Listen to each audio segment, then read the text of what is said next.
Hello, YouTube. I want to address an element of anti-MLM content, which is prevalent.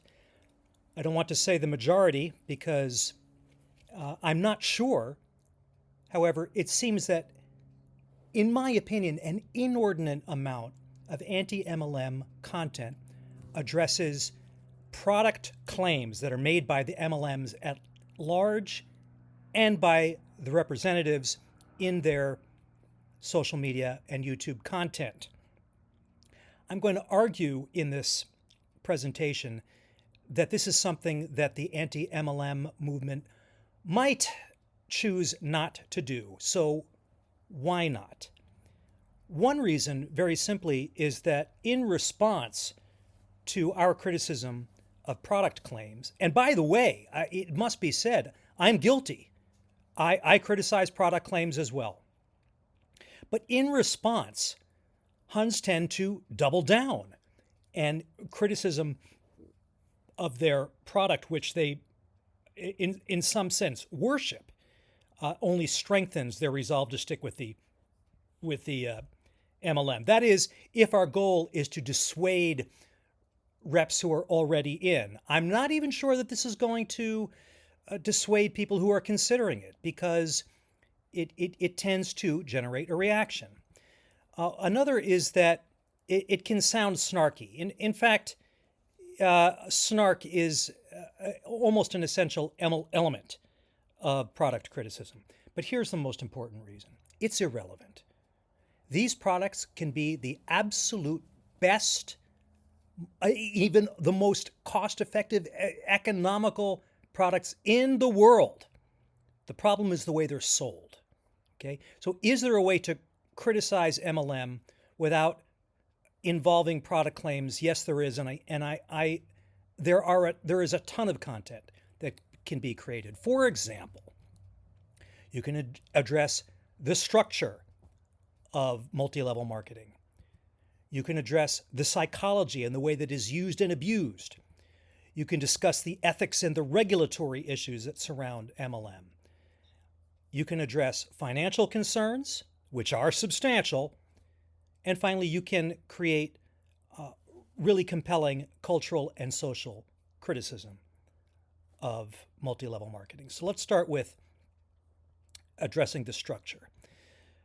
One that is a favorite of mine, which I really wish attracted more attention on the part of the anti-MLM community, is the inverted compensation structure. And what do I mean by this? In a normal sales-based job, most of the commission is earned, so to speak, at the point of sale by the salesperson. But this is not the case in MLM.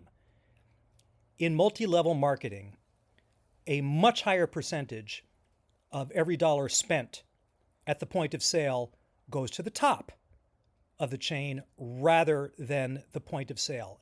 And this is a severe flaw in the structure. Give credit where credit is due. The anti-MLM movement, I think, does a really good job of emphasizing that it is a problem that recruitment is favored over product sales. One suggestion that I might make is that product sales is often hidden in the recruitment scenario. In other words, reps may believe that all they're doing is selling product, but really what they're doing is recruitment. And that ruse, that little trick, is something that I think deserves some focus from anti-multi-level marketing content. I think the fact that one must, this is a sine qua non, an essential element of multi-level marketing, is that you must be a client, you must be a customer. And I think that this is so often ignored. Really what this is distributors are customers. And this needs to be shouted from the rooftops. We call it the pay-to-play model, but I think what we really need to emphasize is that what is happening here is that distributors are really customers, and these customers are being tricked into thinking that there's something else. Market saturation, very difficult concept to wrap one's head around, but I think that it deserves scrutiny and should get it from this community. And finally, misleading income disclosures. I think that I give high marks to the anti-MLM community because they do point out that when income claims are made, particularly with those multi-level marketing companies that produce income disclosure statements, that it be pointed out that these statements, even the so-called good statements, have a tendency to show just how bad this business opportunity is. Okay, let's talk about the psychological and social manipulation. Again, I give pretty good marks to the anti-MLM community as a whole because they are very good at pointing out this type of manipulation that happens, particularly love bombing and the false sense of community, which is an almost essential element. It's addictive. I admit it. Who doesn't want to be loved just for hitching one's wagon to a chain, even if it is an endless chain inverted compensation model?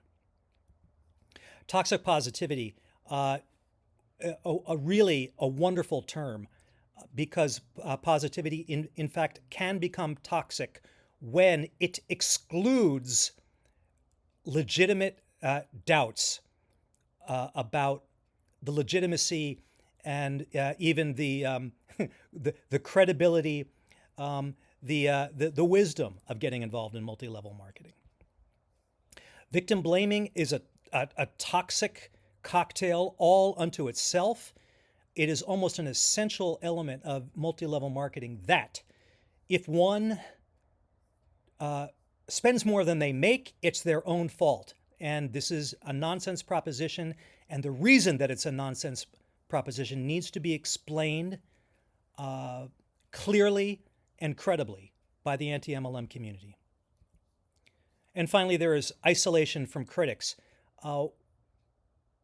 Participants in MLM are encouraged or discouraged very early on from paying any attention to criticism. And listen, criticism, skepticism, even from us, is a good idea. That's why I am constantly asking myself, and in fact have produced content, asking the question, what is wrong with my criticism? Why not join MLM? Are there any circumstances under which MLM is not a bad idea? What is wrong with some of the very particular criticisms that we make? Okay, let's talk about ethical and regulatory issues. Blurred lines with legality. This is one that I think I would approach, but I would approach it with caution, because MLM is illegal.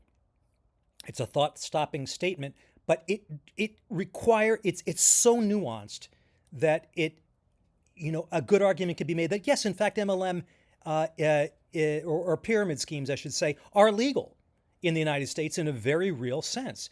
So I think discussing legality is important, but it should not be emphasized and being made definitive. In fact, I think we can skirt the legality issue, but just remember that it's out there. That's why I put it first here, so that we can move on to misuse of financial claims. I stuck health in there, but I meant to remove it.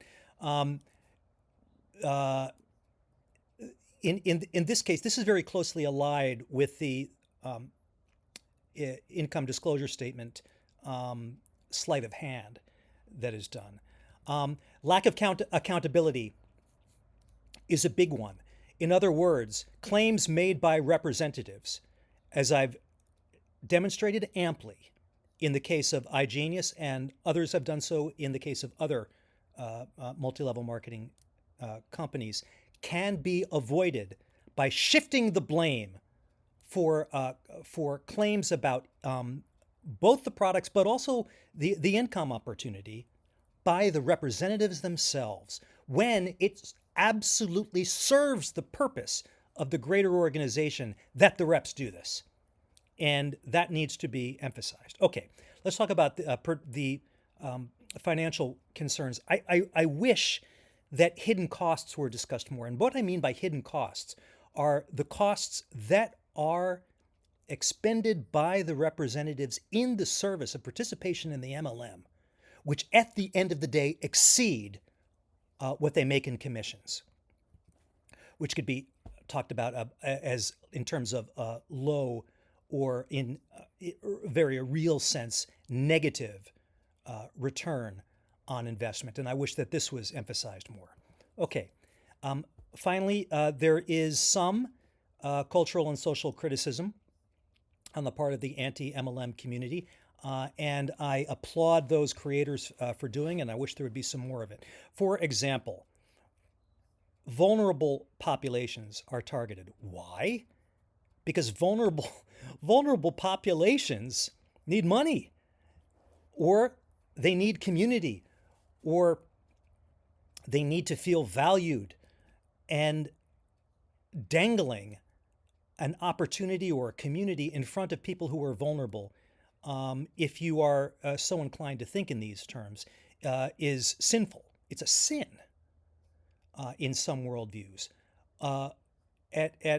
Another way to think of it is that this sort of dangle is fraudulent, because you're dangling something in front of somebody who wants wealth, health, and happiness, but does not realistically offer that possibility. This is a big one too, and I used to emphasize this more, and I hope that I will be so inclined as to produce more content like this in the future. This has to do with opportunity costs. In other words, what you could be doing if you weren't doing MLM. Real entrepreneurship is a thing, and people can engage in it, but they can't if they're too busy buying products and services from multi-level marketing companies while telling themselves that they're entrepreneurs. Real entrepreneurship is, forgive me for saying this, folks, the engine that drives the United States economy. And you know, I would get off track if I went too far down that rabbit hole, but I believe that to be true. And here's disguised exploitation of unpaid labor is a pretty good one. I give pretty good marks to the anti-MLM community, but keep on shouting it from the rooftops. Virtually all of the time, effort, and labor that is put in by MLM reps is unpaid. And then finally, I would hope that we would criticize more often the narrative that MLM is empowering. It is not. If anything, it is disempowering.